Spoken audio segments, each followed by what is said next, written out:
How many orders have we covered, Ray? Oh, let me think. I don't think we covered that many orders, right? There was like the Order of Nine Angles, obviously. There was the Order. The Order, yeah. The Order. Have there been any others? There was a new order from Matt Cale's New Order. Ah, yeah, okay. Yeah. So that's at least 3. We never covered the Black Order. But we've mentioned, there have been a lot of orders that we mentioned. I was just, in researching this episode, I was like, the people in this group refer to themselves or refer to their experiences being in the order. And I'm like, damn, my tenet brain really just like takes this in a bunch of different directions. I was like, this is not, I don't know, stand up like man order, nor is it a different order that we spent a lot of time talking about, which is the Order of Nine Angles. Yeah, so I've just been kind of deep in orders lately, and it just made me think right before we started recording, I was like, man, how many have there been? I guess I think I remember now at least 3 that we covered in like separate episodes, but well, there was probably more. There's probably more, and there will probably be more to come.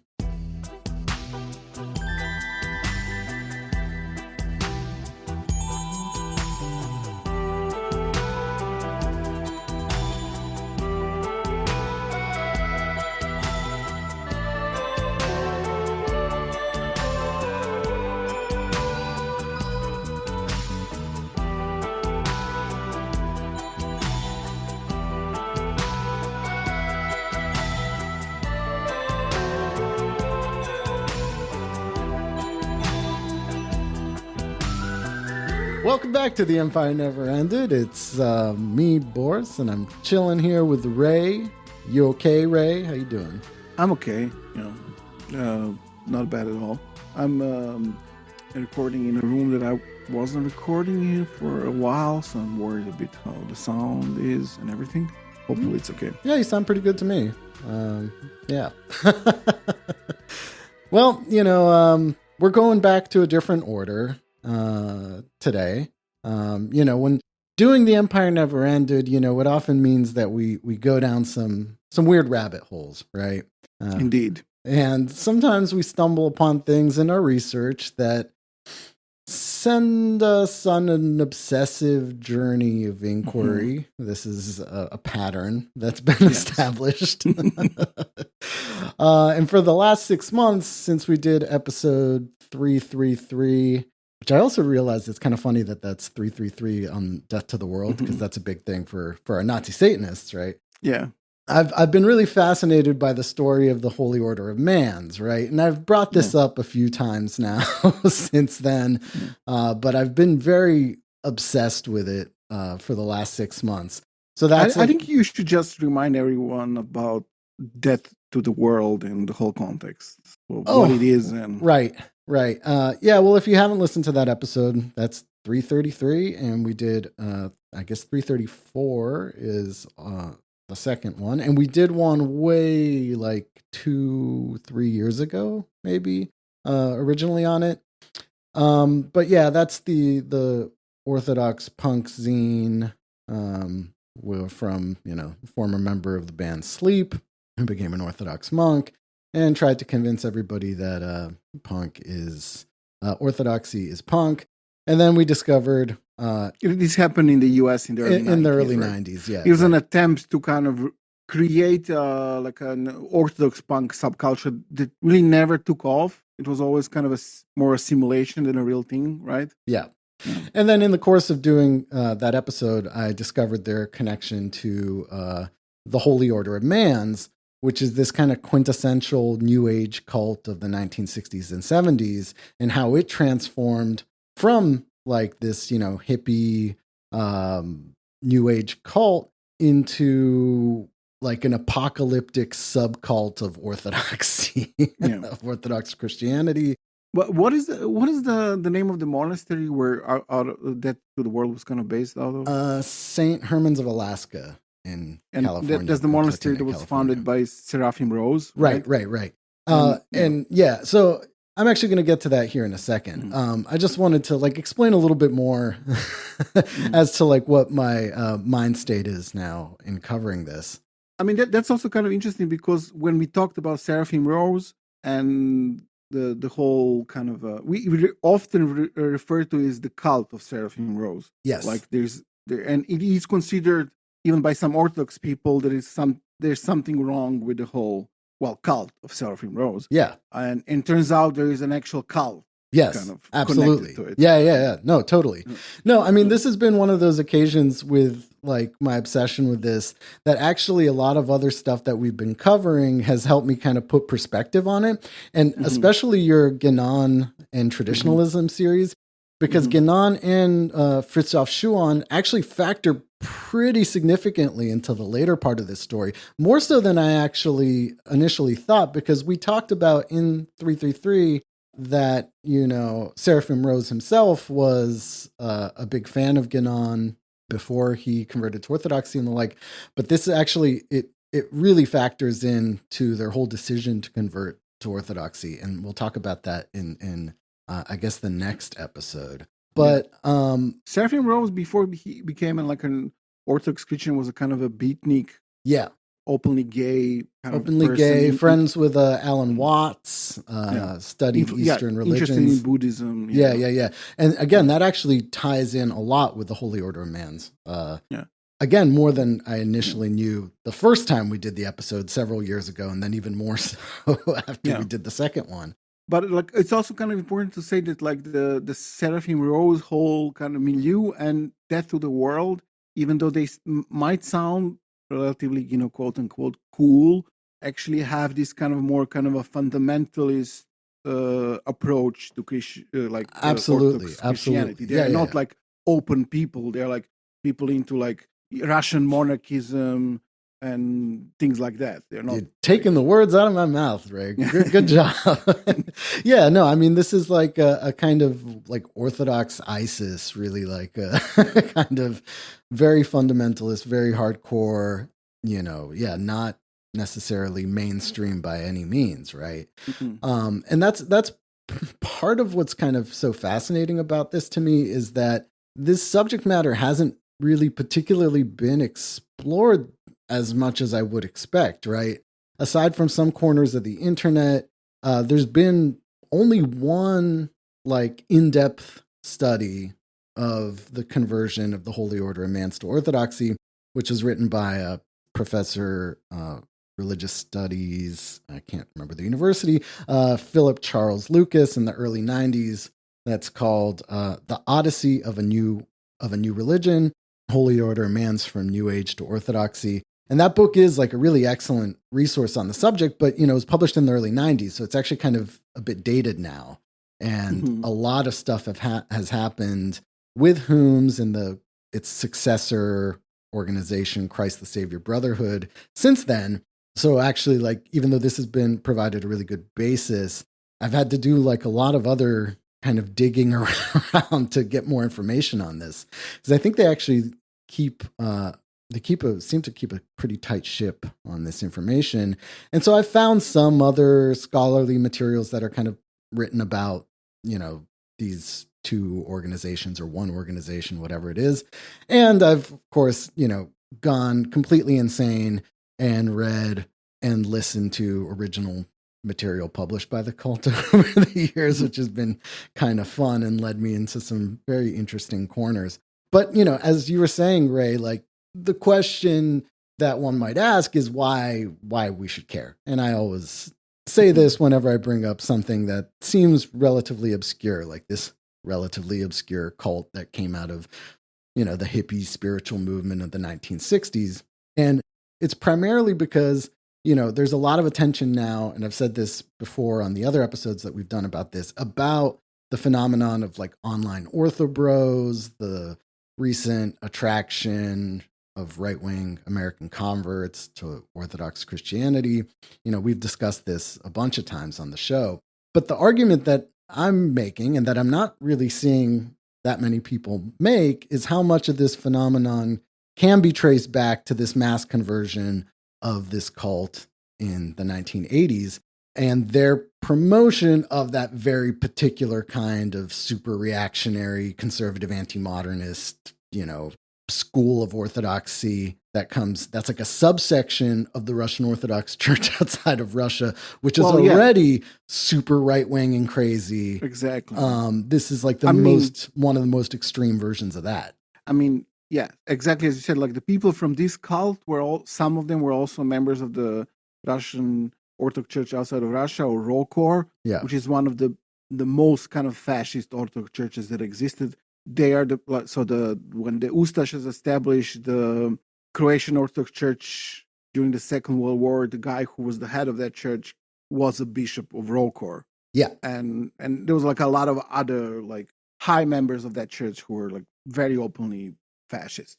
Oh yeah, and I mean we were just talking to Peter Korotayev and a couple episodes back when he's written about some of these like really crazy Russian Nazis, emigres that, were part of ROKOR, played a major role in ROKOR, and then also, subsequently like funded a lot of right-wing organizations in Russia.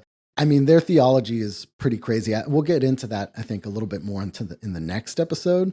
But this story is actually getting a little bit more attention now, like the whole Holy Order of MANS connection, in that ROKOR, the Russian Orthodox Church outside of Russia, has now appointed a former HUMS member, Michael Crowley, to the position of bishop of Boston, which is a pretty, major role. And I got to say, the folks that are at the website Pokrov Truth, and Melanie Sakoda, who are, dedicated to exposing sexual abuse in the Orthodox Church, have done a pretty good job of actually bringing this to light, right? Because there's a very disturbing history, not only with Crowley's role in covering up sexual abuse in the Orthodox Church, but also in HUMS as well. So this is something that's actually relevant right now in those kind of Orthodox circles. But also kind of beyond that, the question of how this group, which really like embodied this syncretic, hyper ecumenical spiritualism that like drew from all these different world religions and traditions, ended up in a position where they're dressing up like 16th century Russian peasants and promoting the works of the Romanian Iron Gardists. There's a Romanian Iron Gardist that was a big spiritual mentor to these people, which is kind of crazy too, and a bunch of pedophiles and stuff, and obsessed with this like ideal of pre-revolutionary holy Russia and all this kind of stuff. Like that's very endlessly fascinating to me. Like that kind of transformation. There is some kind of a Genonian logic to it, right? There is, like, right? This whole kind of approach, like you can choose whatever, strain of spirituality you have affinity for, but once you choose, you should like stick to a kind of an orthodox version of that particular spirituality and not be like, eclectic or open. Right. And that's exactly what happens in the like 80s with this group, right? And it's traced directly to them or to one of the successors to the original leader getting really into Genon and Fritzof Schuon and stuff. But that's for the next episode. So I think what I want to do is in this one is kind of in order to understand this transformation, I want to do to you what I did in my research, which is really immerse myself into the world first of like New Age religious landscape of San Francisco in the middle 60s. And to do my best Hunter Thompson, San Francisco in the middle 60s was a very special time and place to be a part of. Maybe it meant something, maybe not. No explanation, no mix of words or music or memories can touch that sense of knowing that you were there and alive in that corner of time in the world, whatever it meant. And that's where we're going today. So yeah, I mean, this is going to be maybe a two maybe 3 episode series. We'll see how it goes. Is there a Manson connection? This same lonely desert was home to the Manson family. No, no. I did actually look for one though, because there is like there's a People's Temple connection. Oh, okay. Kind of, maybe surprisingly, there have been people that have tried, and this is like when you start reading about cults like this, and we'll get into the whole cult, not a cult thing later on in this episode. But like you get all kinds of fucking nut jobs who are like making very flimsy connections between different groups. So like, I don't know, somebody tried to connect like one of the people that was involved in this to the Process Church, and I knew that you will say that. Yeah, of because there's a genre of people who connects everything to with the Process Church. Yeah. And then, Process, Manson, that whole thing. But that I haven't really seen much of that, to be honest. So I'm just going to say not as far as I know. There's no Manson connection here. Maybe just being around in that general world at that time. Maybe somebody had cross paths with some Mansonites. But yeah, so the Holy Order of MANS was established in San Francisco in 1968 by Father Paul, or Master Paul, the reincarnation of St. Paul the Apostle. Okay, it's a cult. Known by his government name of Earl Blyton, and his wife, Mother Ruth, who was, Helen Blyton. And that grew out of a previous, less successful group that they founded in 1961 called the Science of Man Church. How many wives did he have?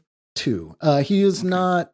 Okay. This is not a polygamous cult. Okay. I don't know if we have time. That might be something for the next episode too, or we'll get into it at the end. But in doing the reading, Philip Charles Lucas's book is a very good scholarly study on the subject, and he takes them very seriously. I found a hilarious book written by a guy who it's the perfect type of like old hippie writing.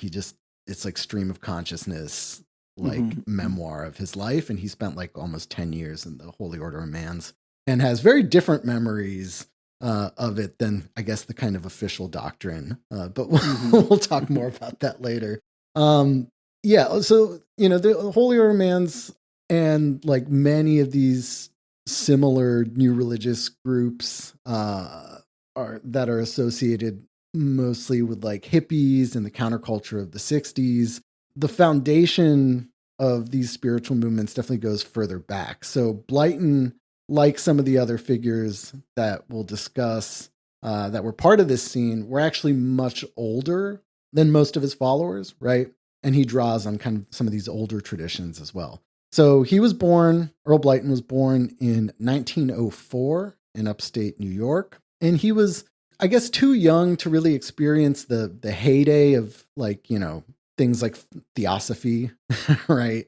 But was just the right age to translate his various spiritual interests into an organization in the 1960s that would eventually become like a multi-million-dollar enterprise with, several thousand members spread out across almost every state in the US. I think they were in 49 states.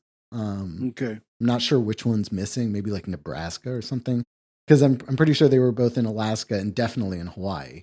Alaska makes sense. I mean, yeah, especially with what we know about later from when they become Orthodox, right? And they even had a few chapters abroad too in Europe. I think the biggest one was in the Netherlands, but I think they were in Germany as well. So I mean, for most of Earl's life, this dream that materialized was probably unimaginable, right?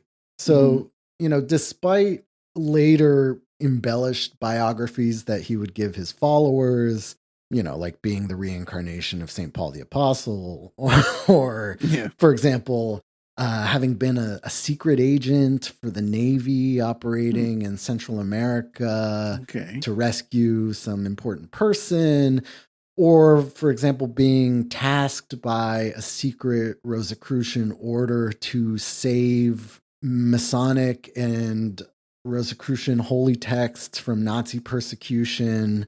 Other things like being like incarnated in the body of a boy when some crazy shit. His real biography seems to be a lot more unremarkable than that, right? Of course. As these things usually go, right? This fascination of like people coming out of the occult with like espionage is quite it's fascinating. We see it everywhere, right? From from like the 09A Yeah. on everywhere. Yeah. So Earl Blyton spent most of his life, before he was Father Paul, in Rochester, New York. Like I said, he was born in 1904. He was brought up in the Free Methodist tradition, which, according to Philip Lucas, he lost interest in, that religion pretty early on. And as a youngster, started exploring the Rosicrucian tradition, Rosicrucian being like a, Western Christian mystic tradition, right? And Freemasonry. He was trained as an electrical engineer and worked for Eastman Kodak, the General Railway Signal Company. As a linesman, he installed radios for the U.S. Navy, among other things. So, he had a, normal career in like, the 20s and 30s as an engineer. Through his first wife, with whom he had 3 children, I think all sons, he became, acquainted with or involved in the Roman Catholic Church, although it doesn't seem that he ever actually converted to Roman Catholicism. Mm-hmm. One of his sons actually became a Catholic priest later in his life. Okay. But next to his life as, next to his professional life as an engineer, he was involved in a number of different mystical and occult groups throughout the 20s and 30s. So like I said, I already mentioned the Rosicrucians. He was a member of the most prominent American Rosicrucian order, the ancient and mystical order of Rosicrucius. You're nodding your head. I guess you were familiar with Amorc. Amorc, yeah. Yeah. Do you know anything? Like, what do you know about Rosicrucianism? I don't know. I think that like if the so-called historical Rosicrucians ever existed, it's kind of undetermined. It's like there's a theory that those were like some manuscripts that were kind of satirical or referred to a group that never existed, but based on them, Amorc was much later, right? Established. Amorc's like from the 19th century, right? Yeah. I think, yeah. And I mean, from what I understand about Rosicrucianism, and I don't know all that much, it does have these kind of initiatory orders and levels, kind of like Masonry, right? Yeah.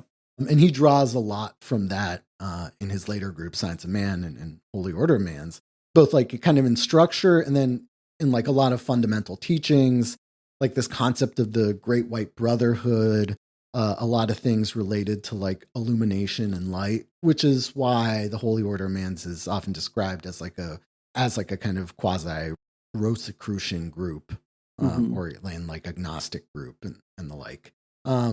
He claims also to have been ordained by a spiritualist organization called the Universal Church of Psychic Science in the mid-1940s. So I did some combing through newspaper records, and I did find that Earl Blyton was mentioned as hosting sermons and classes at these different kind of Rosicrucian, what are they, meeting houses or assemblies or something, as well as these like psychic groups. So this Universal Church of Psychic Science being only one of them. He was part of several different kind of psychic groups. So, we're talking like, astral projection, mediums, talking to the dead. And this is all kind of stuff that he incorporates into the Holy Order of MANS later. Like he's described as like, having Jesus actually speak to him, like doing the whole, like rolling his head, eyes back into his head and being like, Father Paul is no longer here. This is Jesus speaking, and that kind of thing.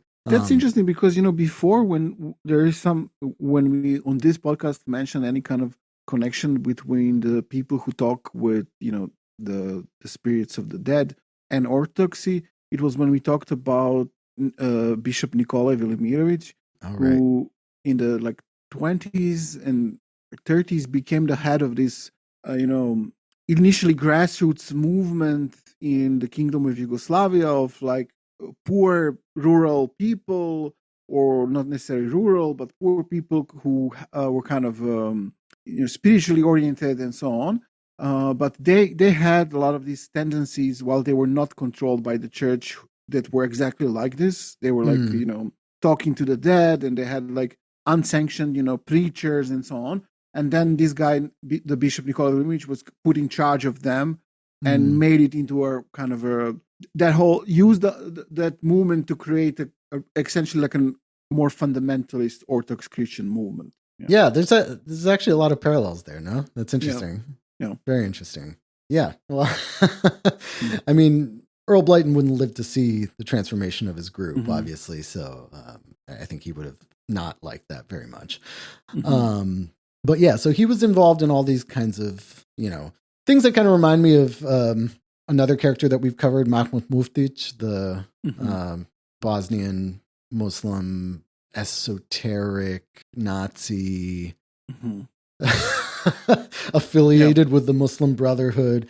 That was one of my favorite series to research. For sure. But he was all into making these kind of healing devices based on aura and stuff like that. And this is exactly what Earl Blyton was doing too. So, I mean, by the mid 1940s, these religious convictions, these involvement in these kind of spiritualist organizations actually got him into serious trouble. And I think I mentioned this in the previous episode that we did, right, on Death to the World, but he was arrested and charged with practicing medicine without a license on a complaint filed by, let's say a dissatisfied customer that his, all-powerful light ray healing device didn't actually work. So, I pulled up some articles from like the late 40s, one that's just like 2 arrested for being quacks and appeal lost by healer, fine upheld. City court conviction of Earl W. Blyton. Oh, his middle name is Wilbur, by the way. He has a great old person name. 43 of whatever, for practicing medicine without a license was affirmed yesterday by Judge Charles A. B. Brasser in county court. Blyton contends that he is a minister and a spiritual healer of the Universal Church of Psychic Science. He was found guilty by a city court jury and was given a 60-day suspended Monroe County penitentiary sentence by Judge blah, blah, blah, and fined him with $500 and placed him on 3 years probation. That's a decent fine for 1947. So yeah, it says that like he tried to heal an ailment with the use of a multi-ray machine, which he invented. Blyton maintained that one of the tenets of his religious sect was the use of color therapy in healing, and that his acts came within the exception of the education law, which provides that it shall not be construed to prevent the practice of religious tenets in any church. Judge Brasser asserted that it appears the objection, whatever. Basically, it's a bunch of bullshit. He did not heal these people and got him into some serious trouble. Yeah. And yeah, so with these legal troubles and the collapse of his first marriage that also occurred at some point in this life, not quite clear exactly when, Father Paul, I'll be using Father Paul and Earl interchangeably as I see fit. So just so you know, be forewarned. This led him to flee his home state where he had lived his entire life for a more open-minded part of the country, which is California, obviously. So this is like late 40s, early 50s. And this move would ultimately prove to be extremely good for him, right? Like he materialized this order beyond his wildest dreams. It definitely didn't start off very well for him at all. So, Blyton continued to be involved in the Rosicrucian Order Amorc, although at some point in, I guess, the late 50s. So, I mean, he's like, again, doing the same thing that he was doing before, which is, holding lectures and stuff like that. I think at this point he was actually even retired from his engineering job. So he was kind of doing that full time. At some point, and it's not clear exactly when or what the nature of the conflict was, according to Philip Lucas, he had a conflict, a major falling out with Amorc, and they essentially booted him from the Rosicrucian Order. Philip Lucas seems to think that it might have something to do with Blyton revealing certain Rosicrucian secrets to like members that weren't of that level or something.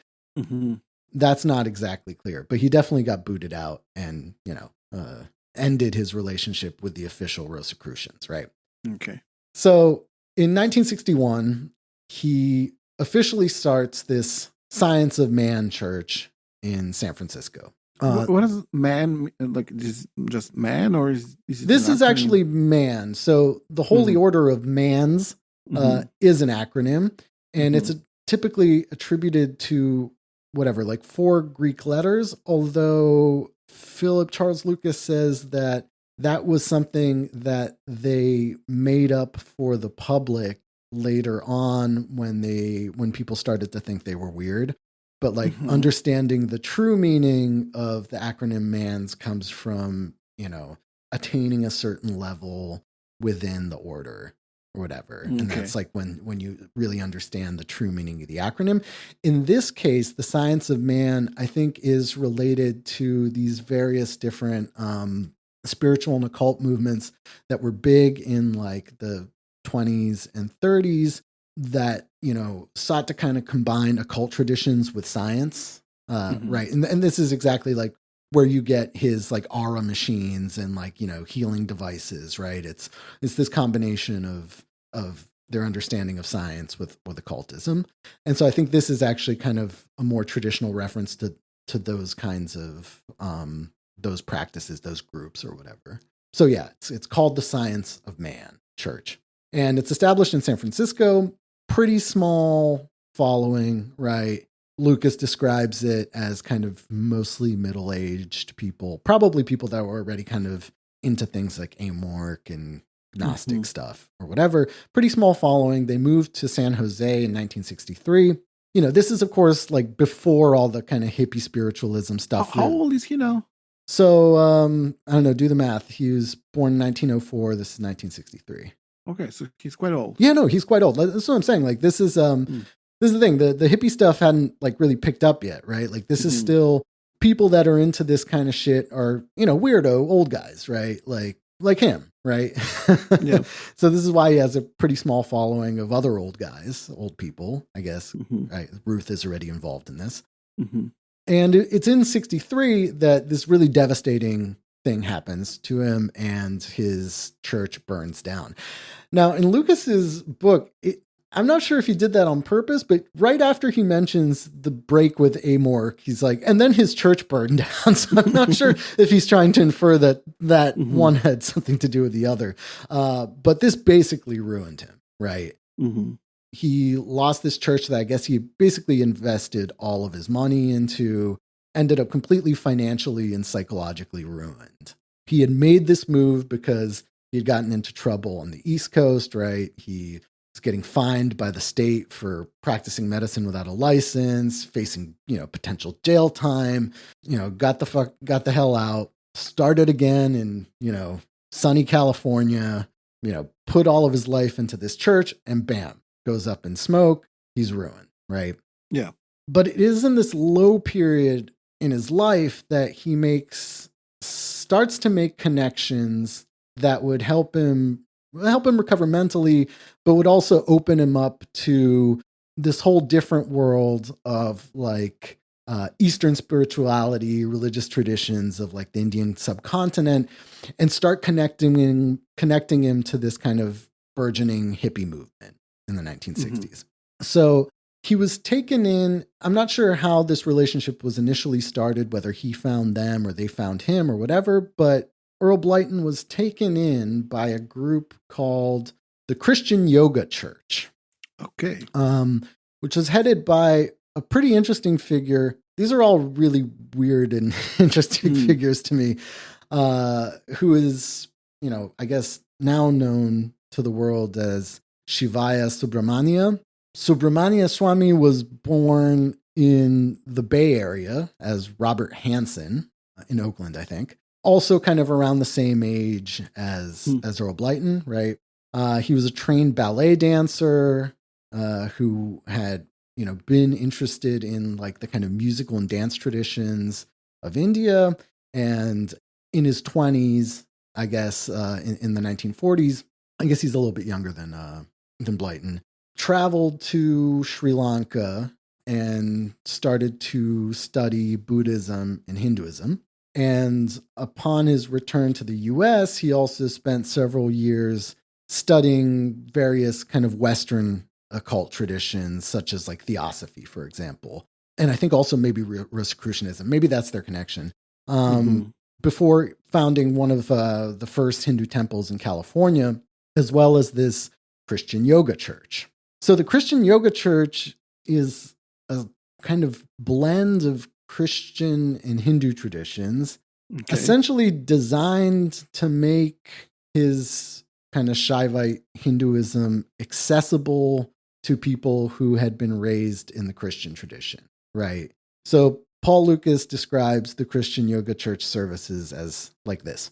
A typical Sunday worship at the Christian Yoga Church included the singing of Christian hymns, readings from the New Testament and the Bhagavad Gita or Upanishads, and a sermon related to Christian or Hindu mysticism. In this context, Master Subramanya was known as Father Subramanya. So yeah, I mean, this is something that like he started, I think, in the 50s and then was already kind of establishing itself, well into the 60s. So he established the church where the Bhagavad Gita is the Old Testament and the New Testament is the New Testament. Pretty much, yeah.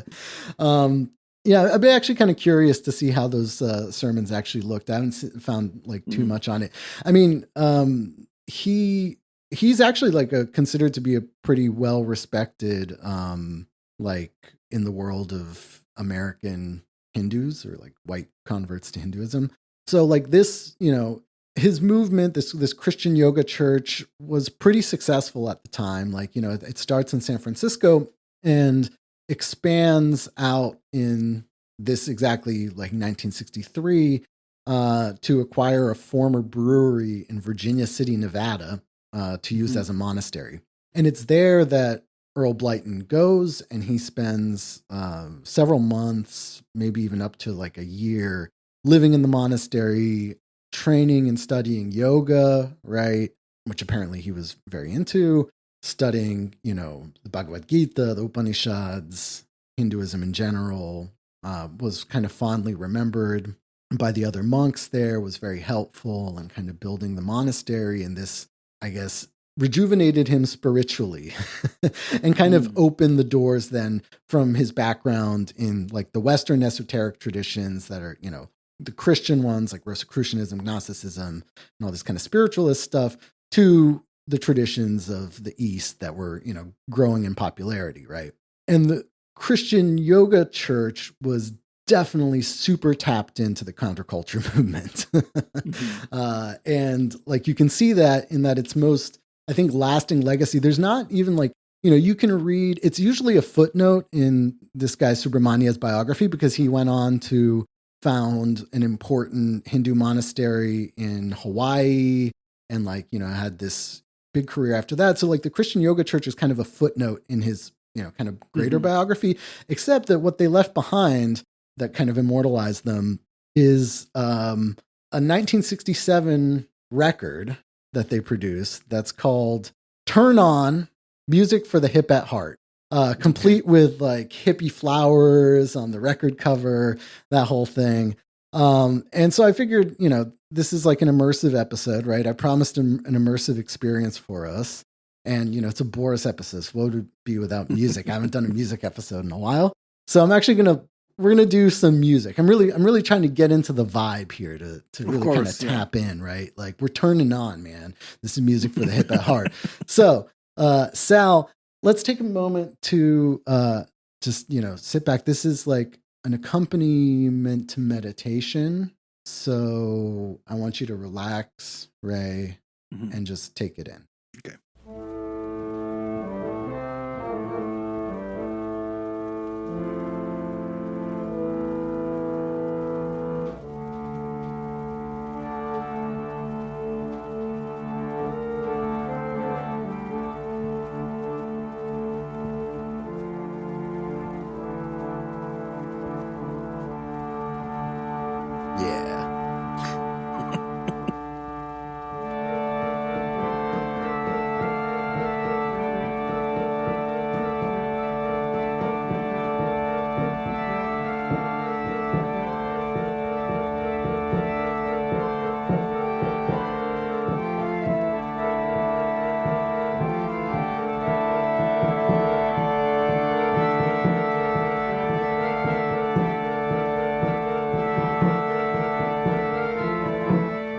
Feeling it, Ray?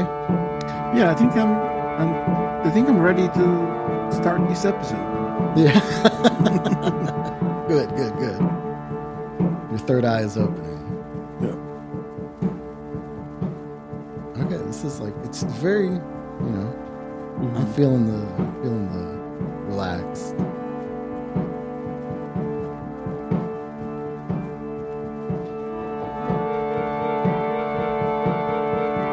It's rising a little bit. I kind of expect Jim Morrison to start singing. Right. Yeah. No, it's very much that, right? Okay, I think this goes on for a while, but you got a little bit of a feel for it, right? Okay. I listened to the whole album, and a lot of it's like this, but and like right when I was starting to feel it, right? Like I'd put it on, I was like, man, this is actually like, okay, like the production value's not great, like it's not mixed well, like it's kind of bothering me at some points, just like on a production aspect of it. And then it just completely destroys my immersion with piercing flutes and or recorders and what seems to be like a devastating synth and or distorted kazoo. And so I want to have Sal play us another track from this album. Okay. Like I would actually get into it. Like we could listen to like the whole thing. It's like 5 minutes long though. So I'm not going to, waste our listeners' time. They can go, but they should really hear. Okay. Just play the second one. It kicks in real quick.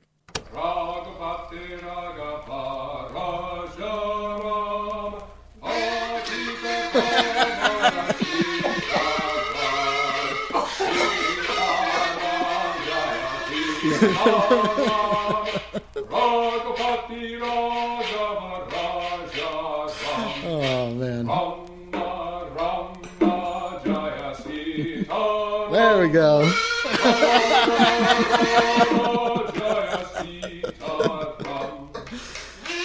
Oh my God.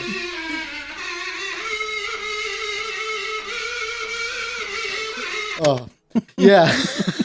So that was an absolute massacre of the Hindu devotional song Raghupati Raghava Rajaram, which is actually a well-known Hindu devotional song. It was popularized by Gandhi famously, who added his own verses that kind of stressed Hindu-Muslim unity. It's known to me as a Bollywood fan from the 1998 Bollywood classic Kuch Kuch Hota Hai, but that's just me. Jesus Christ, though. Like right when I was starting to get into it, like, and I was like, man, you know what? Like, maybe they had something figured out. And then the fucking is that a kazoo? Sal, what do you think? Is that a kazoo? I think it's a really loud kazoo. Yeah, at first I thought it was like a synth, and then I figured out it was a kazoo. So does that give you a kind of feel of what the Christian yoga church was like? This might be why, like, this is a footnote in this guy's biography. To be honest. I think they were trying to get into the hippie thing, but didn't quite get it, I guess. I don't know. I mean, they definitely got it. I mean, they were definitely a hippie thing. And this, I guess, this is a well-loved album in certain circles, I guess. Okay. I mean, I guess you just had to be there, man, or something. I don't know. Like, this isn't the only music that we're going to listen to in this episode, but I promise you that was the worst of it. At least in like devastating kazoos. I don't know else how to describe that. Otherwise, it just blasts you. But even with that, you appreciate it much more than you do neo folk, I guess. Yeah, absolutely, 100%. And yeah, I mean, like we've done, I guess, a lot of different kind of cult music. We did, we've done 09A shitty music and and that kind of thing. This might rank a little bit higher than Nameless Theron for me, but definitely way behind the New Wabians music and Malachi York's like Christmas album or whatever. That was one of my favorites. So yeah, I mean, this is an important connection that Earl Blyton makes, and he would actually remain like on good terms with Subramania for the rest of his life. It is suggested that one of the first places that the Holy Order of MANS branched out to outside of San Francisco was Hawaii, where Subramania had established himself already in 1970 in a monastery. So there may be a connection there, but they maintain good relations. There were some other weird, just like side characters when I was reading about this, because like one of the other people that kind of helped initiate Blyton into the Christian Yoga Church is a guy whose real name I can't remember, but he was going under the name of Hilarion in the Christian Yoga Church. And it turns out that he is then also connected to a bunch of weird 1960s sex cults and stuff like that. So like, anywhere you like any person's biography that you touch from this time period that's involved with this kind of stuff in any way is usually a weird character. Sometimes it gets pretty dark though, right? With like the sexual abuse and stuff. So Blyton comes out of this monastery, right, with a renewed sense of purpose, rejuvenated spiritually, and has decided that he's moving back to San Francisco and kind of pick up where he left off with the Science of Man Church, right? So, he's still financially not doing okay. He starts working again in his field, right, as an engineer. And then on the side is preaching and like doing his little Rosicrucian Gnostic thing, right? But this connection that he made with the Christian Yoga Church really helped him make a bunch of very important contacts within the New Age movement that he didn't previously have, right? So this is why the Christian Yoga Church is kind of important to this story, because I think without that, he might have just gone on doing weird aura stuff to a bunch of middle-aged people instead of really connecting and networking with this whole New Age movement that would basically be instrumental to founding the Holy Order of MANS as it would become, right? So the Holy Order of MANS, the roots really go back again to the particularities of San Francisco at the time, right? Like 1964, to 7. And Blyton, having seen what the Christian Yoga Church was doing, realized that there was a lot of potential in reaching out to the youth, right? Rather than, the middle-aged people that he had been previously working with, right? This is a time when there are huge numbers of like wayward youth roaming the city, looking for direction, interested in spiritual and political things, right? This is the Hunter Thompson, San Francisco of the middle 60s was, an amazing place to be, right?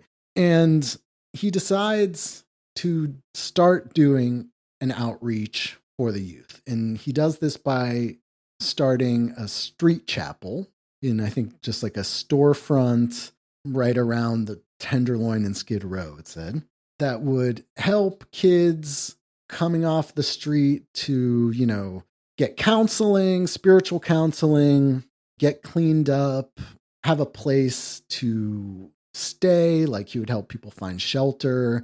And this would be like a major part of what the Holy Order of MANS mission was, right? And this is something that they even carried on into their Orthodox period. Because if you remember from the Death to the World series that we did, right? Like the way that Justin Marlar became acquainted with Orthodoxy is kind of encountering these Orthodox bookshops, these things that are kind of coffee shops that are, geared towards the youth in some ways, or at least people in kind of countercultural circles. So this is what he starts doing when he comes back to San Francisco. And this outreach happened to be quite successful, right? By 1967, Earl Blyton and Mother Ruth had established the first of what would be many collective living situations. They are very, very clear not to call them communes. They don't want it to be anything like a commune. These are collective houses that are called brother houses, and then you would have sister houses develop later, right, for men and women respectively. And so they found the first one of those in 1967 when they start gathering, these followers, right? And the Science of Man Church would eventually change officially its name to the Holy Order of MANS in 1968. But one of the interesting things that's about the Holy Order of MANS compared to some of the other emerging new religious movements at the time is that it definitely was not in any way outwardly countercultural in its appearance, right? It's not what you typically associate with some of these other kind of hippie movements, or even something like the Hare Krishnas, where members take on a very different appearance dress-wise from like the rest of, normal American society. The Holy Order of MANS is very, very much not that at all. And I mean, like, I sent you a picture of Earl Blyton and like in the way that some of the members looked, and they don't look like, hippie new age people at all. And that's very deliberate, right? He was very clear that he wanted that they were supposed to maintain this outward appearance of a legitimate Christian order, right? And so in keeping with that, the wardrobe that they adopted closely resembled that of like Christian clergy, right? They had the black, what's that called? The priest shirt, there's a name for it, right? And also like would dress often like kind of Catholic monks, right? Kind of like Franciscan monks, with their robe and with robes and ropes, right? Different robes signify different, like the colors of the robes and the colors of the ropes signify different like initiatory positions within the order, going from, I think, much like most of these things, like adepts and then like master priests, and there's all these different levels, and we'll talk about that, later, maybe in the next episode. But because their teachings were very syncretic, right? And drew from all these different traditions, both like Eastern and Western mystic traditions, they were able to attract all these countercultural people who were, dissatisfied with their mainstream Christian or Jewish upbringings. I think Lucas says that at some point in the 70s, I think maybe like 30% of the order's members had grown up Jewish, I think, and the rest had come from various different Christian denominations, lots of Catholic, ex-Catholics, and Protestants and the like. So, this kind of, it scratches the itch for people who are definitely like into the counterculture stuff, but maybe fucked up a little bit too much. They did a lot of like drugs and alcohol counseling and that kind of stuff. So you could straighten out, you could get like a square job and that kind of stuff, but still maintain this kind of esoteric new age philosophy. Right. So like their teachings, especially in the early days, involved like, reading the New Testament, but, also again, like the Upanishads, Bhagavad Gita, the Quran, different like Kabbalic texts, Gnostic, Rosicrucian, right? Reincarnation is fundamental to their beliefs, to the point that it was actually kind of funny. Like they had to, because he said that he was the reincarnation of the Apostle Paul, right? That's why he's Father Paul. And then like as some of the early members were also like, well, you know what? I'm, the reincarnation of some, like 3rd century, saint or something like that too. And like at one point, like Father Paul had to tell him to like tone it down. Like, it's like, look, man, we can't all be reincarnations of somebody really important. Like sometimes you're just a reincarnation, sometimes that cycle goes differently. Right. Yeah. And there's some funny stuff that we can talk about later. This is that I read in that ex-member's book about that. That was pretty funny to me, but like, yes, I mean, reincarnation is a big part of this, right? That's not a part of mainstream Christianity at all. Right. Mother Ruth developed their own tarot deck, right? So they're also involved in tarot. That's a big thing for them. Like later on, they host tarot workshops and that kind of stuff. Sal and I were just looking on eBay. They have like, you can buy for like $57 some like early Holy Order of MANS DIY bound book that has like, I guess, a lot of their tarot stuff in it. Just a side note there. But of course, then they're also doing stuff like, yoga, breathing exercises, and they host lectures from other faiths, right? So like they invite Christians to come talk to them. They invite Hare Krishnas, whoever, right? Like they're open to all of it, right? And Father Paul is very explicit about that and how we don't judge other religions. We are ecumenical in our nature, right? But I think it's important to note that like one of the main draws for the counterculture people obviously didn't lie in Father Paul himself, right? He's like, weirdo Christian bald old guy, to to these people who want them to like cut their hair, shave, and like, wear priest robes, right? Like the countercultural draw isn't coming necessarily from him, right? But definitely from a lot of the people that he was associated with, who were pretty big heavyweights on the New Age scene and played a very important role in the early period of the order. And the most important person here that I'm referring to is the well-known American Sufi mystic and Zen master, Murshid Samuel L. Lewis, who was is sometimes actually listed as the co-founder of the Holy Order of MANS, along with Father Blyton, but was held in the official position as their first spiritual director until he died an untimely death in 1971. And Murshid Sam is another kind of fascinating figure, right? So he's kind of the exact opposite of Father Paul appearance-wise, right? Like I sent you the two pictures, and we'll put them up so you can see it side by side, right? Father Paul, white Christian robes, balding, like shaved, that whole thing. Murshid Sam's book was literally called "This is the New Age in Person." He's got the long hair, the beard to boot, right? Like he's big glasses, looks like the quintessential New Ager. That's what you think of when you think of like these New Age guru dudes. It's Murshid Sam, right? That's what they look like. And Murshid Sam was... Yeah, he looks like Allen Ginsberg's friend or something. Allen Ginsberg's a part of this too. We'll get to that too. Okay. And he was friends with Allen Ginsberg. Okay. Well, that's how he looks like. Right. So Samuel L. Lewis is another like super old timer on the scene, right? Who found his time and place in, the 60s. So he's actually even older than Earl Blyton. He was born in 1896 to an extremely wealthy Jewish family.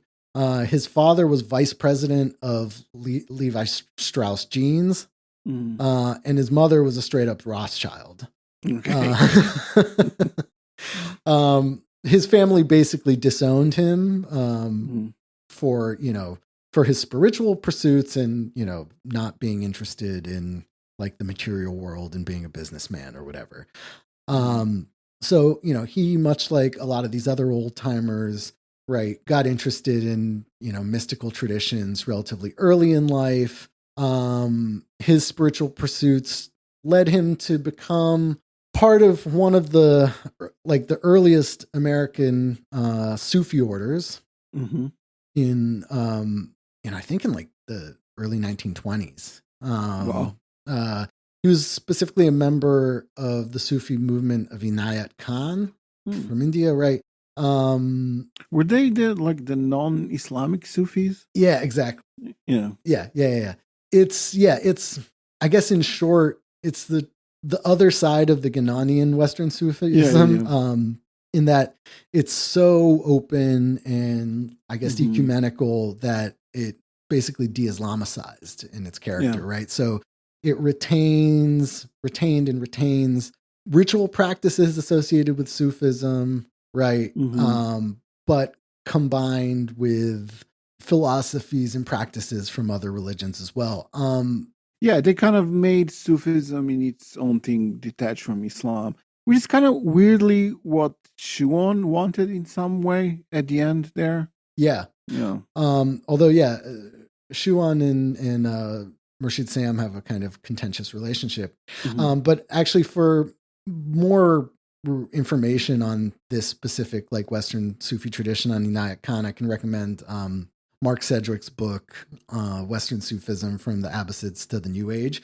He's also the guy that wrote, he's just like one of the preeminent scholars on René Guénon, right? And I think you used his book. He wrote the book on traditionalism. Right. That's the one that you used largely for the traditionalism series.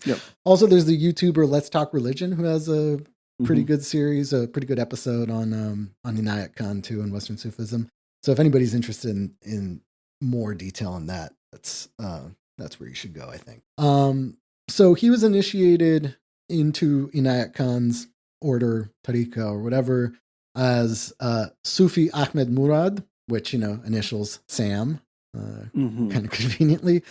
But eventually split from the main school of Inayat Khan and kind of went off to do his own thing for a while, which included studying Zen Buddhism, and then himself saying that like he attained the status of a Zen master and was given also that title. He studied with like a famous Japanese Zen master, and then I think was given some sort of title by a Korean Zen order as well.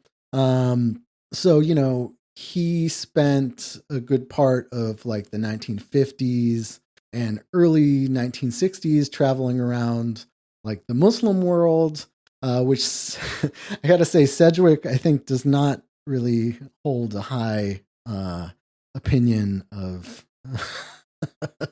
of Murshid Sam. I think he kind of considers him to be a little bit of like a bumbling fraud, because he points out that like, he was going to like study under all these different like these different Sufi orders and tariqas and like explore all of that in the Middle East, but like he never bothered to learn Arabic. Yeah. And like that is reflected in like some of, his later works where like the things that they chant is like improper Arabic. As he said, he kind of like somewhat maybe like misrepresented himself there too. Like when he went to Egypt and went to Al-Azhar University, he said he was a graduate of, I don't know, he was a graduate of like some, major American university, and they understood him to actually be like a representative of that university. And so he claims that like on his travels, he was given authorization to kind of start his own like lodge or whatever in the United States. Whether or not he was actually given specific permission is, I guess, a little unclear. Yeah. But yeah, I mean, he definitely, I guess, saw himself as both a legitimate heir to certain Sufi traditions, but also kind of held certain disdain for the Islamic world in general, kind of saying that like they don't really get it. Like the real Muslims don't really get it. Which is kind of an interesting position to have, right? Yeah. I mean, there is a parallel to Schuon there as well. Yeah, right. If you remember, the kind of inner core of Schuon's group also kind of, they had this kind of low opinion of they call them the Muslims. Yes. The ones who are more into Islam than the teachings of Schuon. And they also thought that it's more important to know French so you can read Schuon in the original and not, or French or German, I don't know, and but not Arabic. Right. So Murshid Sam is much the same way, right? He doesn't bother to learn Arabic. He doesn't really care about it. Real Muslims are kind of trash, and like, they don't really understand spiritualism well enough, not in the way that he does. So yeah, he's starting his own thing. Westerners finding a way to like convert to Islam, but still have like racist opinions about Muslim people. Yeah, that seems kind of where this is getting at a little bit. I think that's what Sedgwick is hinting at maybe a little bit there. But Murshid Sam becomes one of these guys who is really, again, in the right place in the right time. He becomes a mainstay in like the Haight-Ashbury scene in San Francisco in general, like during the Summer of Love and the like, because he had a revelation that he should become like the spiritual father, the spiritual leader of the hippies. And he, of course, embraced this concept of the New Age and like the dawning of a New Age, which again, Cedric contrasts with Schuon, who thinks that like the New Age is a sign of like Western regression and the Kali Yuga or whatever.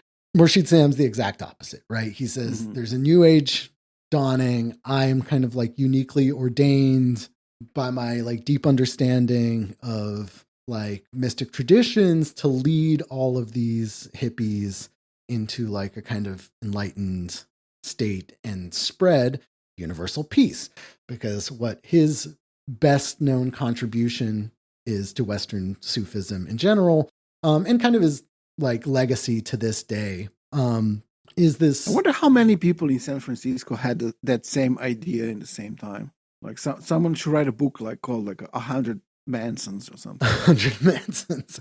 Yeah, well, okay, he wasn't trying to do Helter Skelter, okay? He was trying to, like Well, okay, a version of being the spiritual leader of.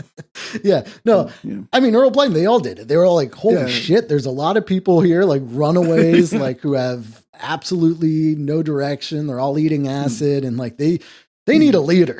You know what I mean? And sometimes it's Manson and sometimes it's Murshid Sam, it can be one or the other. Or like, any number of weird spiritual and political movements that existed at the time, right? His greatest contribution and what he's remembered for today, and it still exists like all over the world, is this thing called Dances of Universal Peace, which is his kind of development of like Sufi zikr like practices, like song and dance. And like, like I said, this is something that exists throughout the world now. It's a pretty well-established thing. Rashid Sam's a well-known guy. But Sal, let's just play the clip. This is from an equinox celebration in San Francisco in 1970. It's going to start off with a little bit of like kind of tinny drum circle stuff, but go ahead.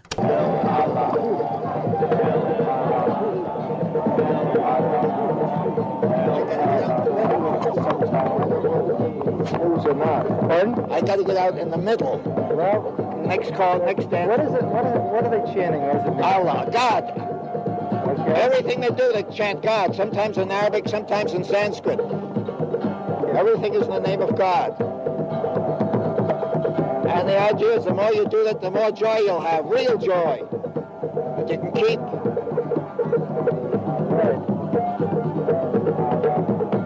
I am recognized in the Orient as an expert in the Orient. I'm not recognized in America or Europe as an expert on the Orient. That's this world we're living in. That's the world we're living in.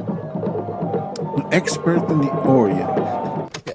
So, I mean, that kind of gives you a little bit of a feel for like, both how he sees the like, expression of joy through movement and dancing, but then also just happens to drop in the like, I'm recognized as an expert on the Orient in the Orient, but nobody acknowledges me here, right? He does seem to have like a kind of, I watched a lot of his like clips and stuff. He seems like, it's really like interesting because, when you see these people, especially like the early Dances of Universal Peace, it is like 100% what you expect it to be, like really starry-eyed hippies, like spinning and holding hands and like really expressing joy, and they really love like hearing him speak. Like it's amazing, like the seeming like genuine happiness with all these people like in his presence, right? But then like occasionally he just gets like kind of angry, and this is something with Earl Blyton too, and we'll talk about that in the next episode when like we get into some of his tapes and stuff, because like they all have kind of a chip on their shoulder from being these old guys that nobody recognized until now, right? Like they're just getting these followers now. I think it might be even in this same video where Murshid Sam's like, he's like, I'm old. He was like, I was born in the 1890s. Like, and people are now just waking up to the new age or whatever. And they're like kind of pissed off about it. And they like telling people that. So it's like, it's that like classic, like angry hippie thing, right? Like where like there are a lot of those hippies that have like serious rage issues. You know what I mean? Like, absolutely. Yeah. So, like I said, the Dances of Universal Peace still exists today, well after his death, and is also kind of immortalized again. Murshid Sam's legacy is immortalized in another album of music, right? And that is this, the Sufi choir, which some of our listeners might actually know about. They're pretty well known. In fact, they performed at Governor Jerry Brown's inauguration. So it's literally California. I'm Governor Jerry Brown. By all smiles and never frowns. Is that good, Jello Biafra? It's pretty good. Yeah. Again, since this is like an immersive episode, I think, and we need to set the tone for like the milieu that this grew out of. I want us to listen to a bit of the Sufi choir, and we're going to put on a song. Which one do we have? It's it's the song called Turning. Much more listenable, I gotta say. Okay.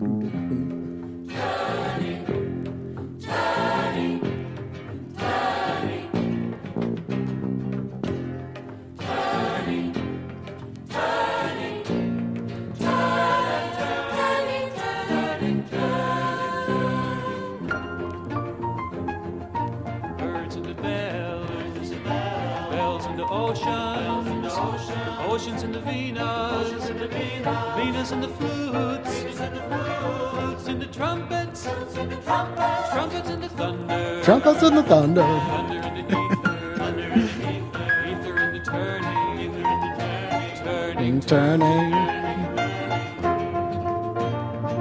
All right, spinning on now, Ray.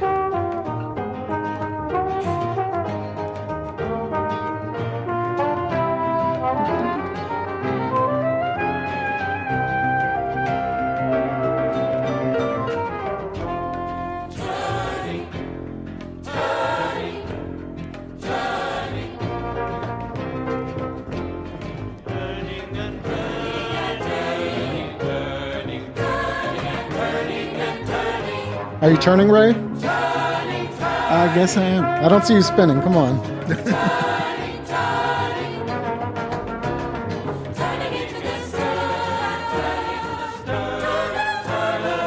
So obviously, much better musicians, much better kind of music in general. So yeah, I mean, this was actually recorded after his death, but as kind of to commemorate his life and legacy. So, you know, it's again, this combination of thing. Turning here, I think, is obviously like a reference to like turning like dervishes, right? Whirling. And the album opens with Bismillah as the first song, but then it's like, 23rd Psalm, Crazy Jane on God, Shri Ram, Shema, like the Jewish Shema Yisrael. And then Shri Ram, Alhamdulillah, Rumi Blues, Crescent and Heart. So it's clearly, like drawing from all these different, they have like a song about Jesus too, it's taking all these different religious traditions and putting them together. And this is like really Murshid Sam's kind of lasting legacy is this dances of universal peace, this music and all this kind of stuff. Right. I should note though, that this kind of music is definitely not part of the ritual life of the Holy Order of MANS, right? It's understood that the order had a distinct character that was Christian. And like, in fact, Earl Blyton, unsurprisingly for his square looks, hated rock music and all that kind of stuff. But like the people that, came to the Holy Order of MANS that were attracted maybe from Murshid Sam were definitely into this, right? And Murshid Sam played an extremely important role in the foundation of the Holy Order of MANS, even though it had kind of different philosophies than his own, right? And he kind of lent the counterculture credentials to the order too, right? So he died in 1971, and that's when the order was already in full force. And I think it's likely, I think there were some clashes that they had, Father Paul and Murshid Sam. Obviously, they're very different, not just in appearance, but like, they share a lot of philosophy, but I think their approaches are kind of wildly different in some ways, because Murshid Sam was definitely more openly countercultural and embraced that kind of alternative, expressions and all that kind of stuff, which Father Paul didn't fuck around with at all, right? But, I think you can see really like Murshid Sam's legacy within Whom's as being important later on in the story when they start splitting after, spoiler alert, Father Paul dies and does not rise from the dead. He dies. And then there's there's a period of time in which there's a lot of kind of power struggles within the organization. And there are definitely people that came to the Holy Order of MANS because of people like Murshid Sam, right? And who like kind of still respect him to this day. There are splinter groups of the Holy Order of MANS, and I think there's even a Science of Man church now that exists, and they still kind of hold Murshid Sam as an esteemed, contributor to their philosophy. Whereas, when they go Orthodox, they completely reject that in totality, right? And they actually align with Shuon completely against Murshid Sam's kind of philosophy, right? But we're getting ahead of ourselves. I want to note just like a couple other interesting countercultural people who were involved in some ways in the early Holy Order of MANS. Like they invited a lot of people to lecture at their brother houses and temples or whatever in the early days. And one of them is this guy I don't know if you've ever heard of this dude, Neville Warwick Pemchekov. He's a guy that seems to have been like a pretty connected dude in the San Francisco scene. He styled himself as some sort of exiled, like Russian nobility. Yeah, that shtick sounds familiar. Yeah, it seems that he's not Russian at all. It's usually like that. So yeah, he had this like whole backstory about being some sort of like important Russian nobleman who was trained by like Buddhist masters in Asia, in Russia, before he came to America. I think he's just like a straight up American guy though. So he was like good friends with Allen Ginsberg, the Grateful Dead, Alan Watts too, right? And so like he's very much part of that scene. And in fact, another music reference, I don't know if we probably won't listen to it, but he appears on Allen Ginsberg's Pacific High Studio Mantras as the Reverend Adjari in his Buddhist chorus. I did download it. If you just want to play like a couple, just, you know.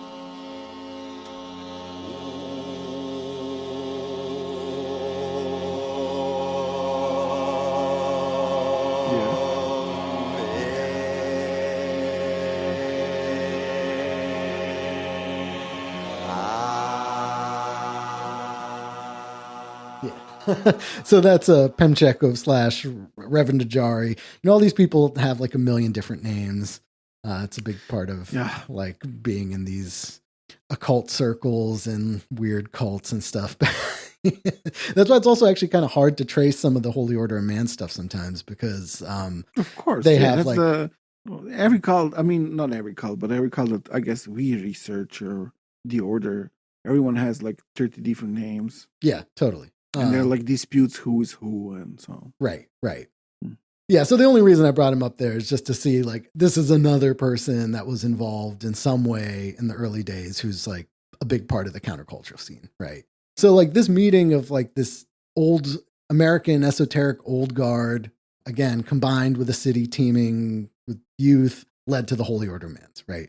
By the time they had officially incorporated in 1968, they had a pretty established but diverse set of beliefs that was Christian in appearance, but not exclusively so, right? You know, we'll get into like how the philosophy developed later, but you know, there's a lot of this focus on the Christos, not as like Christ himself, but as like, you know, the figure of light and all this other kind of stuff that's manifested in different ways. It has its own symbol, right? This is when their, you know, symbols developed, which is a square with a circle inside of it, and inside of the circle there's a triangle and a cross. And I can just read what how Lucas explains the meaning of the symbol. The circle symbolized the eternal, infinite Godhead and the unity of all things. The triangle correlated with Blyton's mentalist interpretation of the Christian Trinity and represented the method of scientific prayer, or the 3 steps of the law, the process of creation. In the first step, a person has established meditative contact with the Father, the creative life force that was believed to permeate and animate all things. The next step was to draw a mental picture of what was needed or desired, to ask for this in the name of the Lord Jesus Christ. The final step, related to the action of the Holy Spirit, was to thank the Father for this gift. You get it. But yeah, so that's pretty much what the symbol means. They had established kind of ritual routine in daily life, right? Where they get up every morning and at like 6:30 in the morning, and they have daily communion right before breakfast. They have breakfast, then they work their jobs. So this is like a monastic life. It's a monastic life. Yeah, absolutely. They come home from their jobs, they eat together, they meditate, you know, that whole thing. It's a monastic existence. Again, like I said earlier, it's outwardly ecumenical. The followers are instructed to respect all religious traditions and not involve themselves in politics. That's pretty important for Father Paul, is that they don't hold political positions. They have their own forms of baptism, their own form of communion. their own distinct initiation rituals, such as the illumination ritual and this kind of ritual of self-realization. We'll talk about that more in the next episode. The illumination ritual like literally involves, I think, like channeling light through people and stuff. It's pretty weird. A lot of these members kind of relate it to feeling high afterwards and like this really powerful moment. The order provides charitable services to the local community, and that kind of becomes their trademark. They would be known for operating primarily in urban areas or college towns, which is kind of not unique, but not necessarily typical for like a monastic order to like, not live in some, secluded monastery, but to be like in the middle of cities, typically in like bad neighborhoods or like bohemian neighborhoods. That's how they always kind of split where they go. They're either in like the very bad neighborhoods or in like the college neighborhoods or both, right? And one of the things that kind of sets them apart from other new religious movements and cults or whatever is that they don't actively proselytize like other groups do. And that it's actually kind of interesting. So members, once they become members, they're required to go on what they call like street patrols. It's to make their presence known, right? They walk around and they talk to people, but they're not like, whatever, shoving literature down their throats or, doing that kind of thing. They don't do that at all. Father Paul like urge the followers to kind of shut up and listen and let people kind of come on their own volition. So you kind of gently encourage people to do things, but you don't like condemn them to hell if, they don't take your pamphlet or whatever. They're not like really trying to, there's a lot of other groups active in this same area, right? This is also when like the Unification Church is doing stuff. Tons of other cults are developing at the time, and they're like much more actively proselytizing and really like on it in an aggressive way that the Holy Order of MANS wasn't. And that approach was actually really successful for them because they weren't seen by most people as, like annoying cultists that are out there on the street trying to convert you. Largely, like they were seen pretty positively almost throughout their existence as people who like just do kind of charity and, helpful people, right? Peacemakers and the like. And, letting people come on their own volition actually did succeed pretty well for them, right? So their membership exploded. It was with this increasing membership came a lot more revenue, right? Because one of the things that they did, and this is of course typical of cult or high control organizations, is that everybody who worked were required to put their entire paycheck into the order. And then, as a result, the group would give you the amount of money you should have. Yeah, you either get a stipend, but you also get to live for free, and you're getting your clothes from them or whatever. It's part of like, living this monastic life. Obviously, that kind of thing gets very problematic when people want to, leave a group or whatever that they've been in for a long time, and then, are financially dependent, have no financial independence or whatever. And this becomes an issue later on for the order in a bunch of different ways. But, since they're growing in membership, they're getting a lot more money, right? And this allows them to start purchasing property, right? First in San Francisco, and then elsewhere. So, once they had well established themselves, like even at the end of 1968, they had already purchased property. They had bought like a couple brother houses, sister houses. They had bought a rundown motel that they were turning into a homeless shelter. Like they were starting to be like a very well established group with a lot of property and followers. And with that came spreading it around and sending missionaries, right? So missionary teams would be sent around the country. I think in the early days, they were, given a bus ticket to a particular city or town where they thought they could establish themselves. Like I said, usually either college towns or bigger cities where they could establish themselves in like cheaper bad neighborhoods or whatever, quote unquote, bad neighborhoods. The missionaries would go, they'd set up, they'd get jobs in the local community and start kind of becoming part of the community, renting, and then eventually buying properties. And this is how they were kind of spreading along. And Father Paul's mission here was to encourage, this is how I understand it, because it gets a little convoluted with his language, right? As it always is with these kinds of cults, right?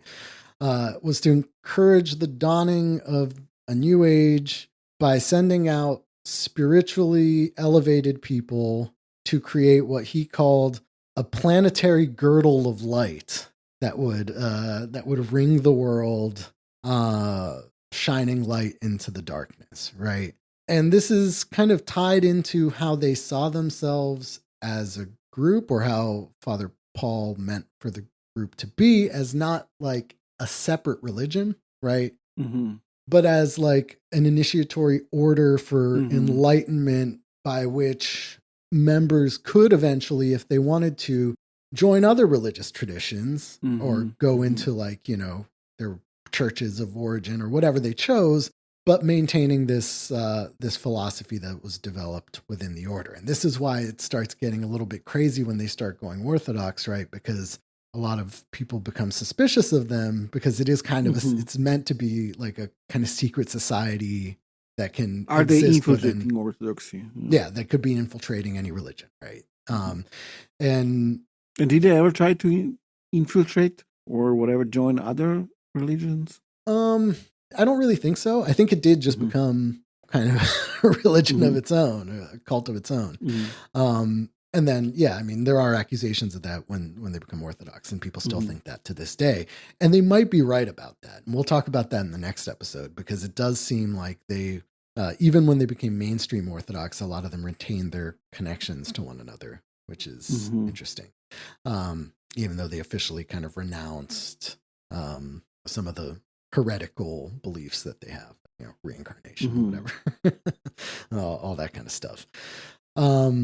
So yeah, I mean, this is the planetary girdle of light, and this is kind of where I think we'll leave off for this week, which is spreading after 1968, very soon after their following. Teams of young idealistic followers of the Holy Order of MANS start setting off across the United States, eventually the world, to spread light everywhere. Wonderful. I didn't also mention that that they have women priests too. That's a whole thing. Do they have bishops? I mean, in general?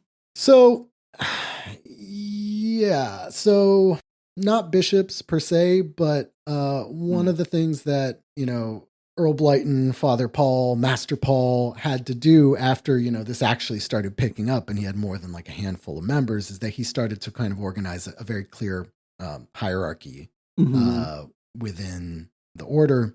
And this is with a priesthood, with different levels of priesthood, right? There's an esoteric council of like these kind of master teachers or whatever that is in San Francisco that kind of governs the organization. It also then, since they start having a lot of money, it has actually also a corporate entity too that's responsible for like, purchasing property and stuff like that. So it does have like a clear hierarchy, but not like bishops and not that same terminology, right? Okay. Terminology that's more similar to like other kind of esoteric orders and societies, like Freemasonry or Rosicrucians or whatever. Yeah. Yeah.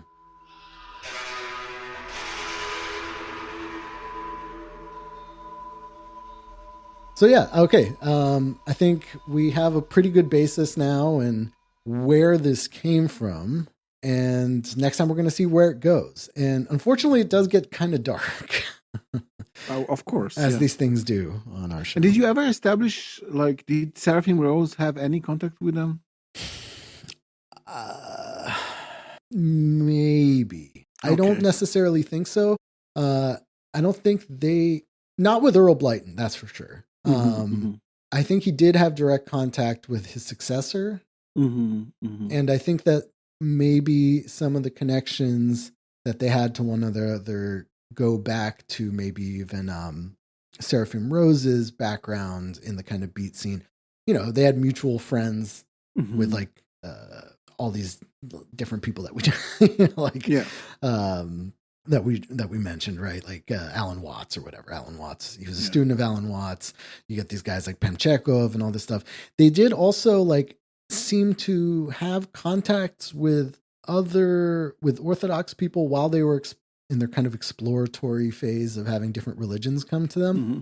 I'm not 100% sure, and that's why I didn't include this. But in one, and I'm going to say it now anyway, whatever. I think that they had a connection to, do you know about like the American Catholic Orthodox Church or whatever? Something like that. It was.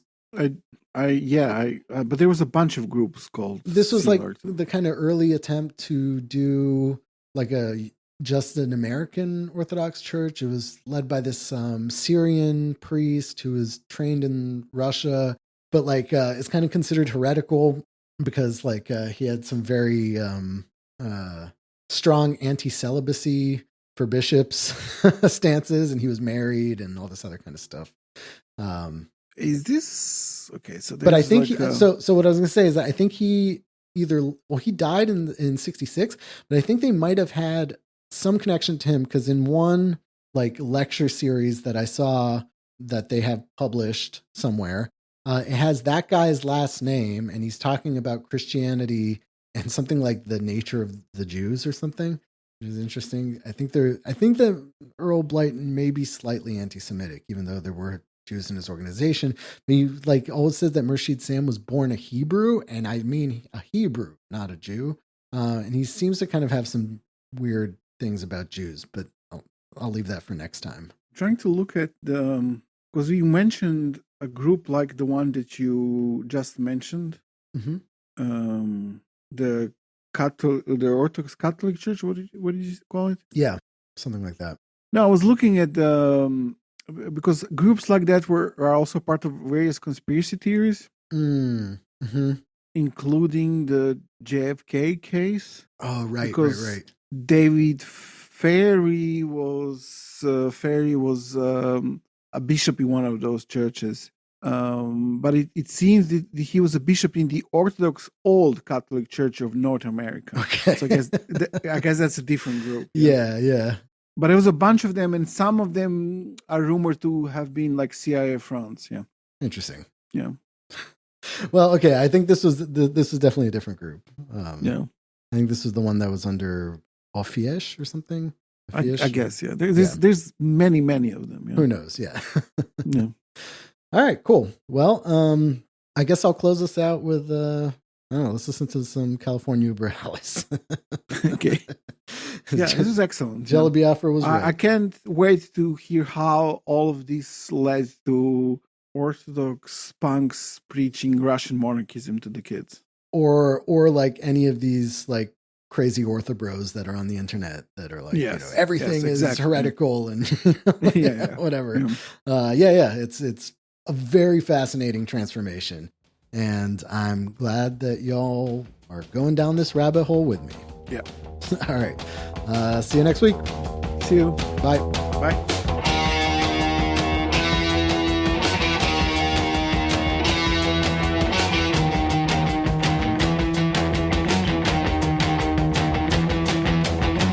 I am Governor Jerry Brown. My aura smiles and never frowns. Soon I will be president.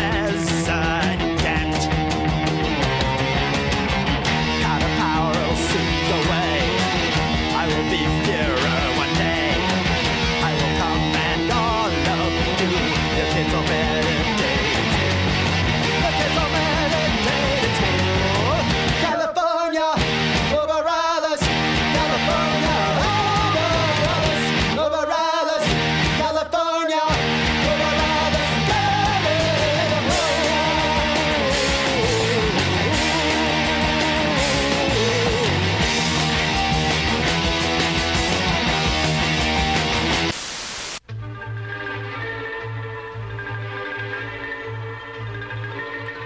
Ray here. I had a dream, and it was that I won't be working in call centers anymore. And you can help that dream become a reality by going to patreon.com and subscribing. And if you're German, or Austrian, or Eindeutsch, whatever you people call yourselves these days, doesn't really matter. The fact is, your grandfather killed my grandfather. He marched down the street in my hometown, renamed the square fucking Adolf Hitler Square. You think I'm kidding? All of this actually happened. And you should feel bad about it. I don't care if you were born in 97 or wherever you were born. This is not normal behavior, okay? You're not normal. I know people from all of the continents, no one thinks you're normal. But there's good news for you. We made a special tier just for you, so you can pay 10 times as much as a normal person would. It won't make you normal, but it will make you feel better. Okay, thanks. Bye.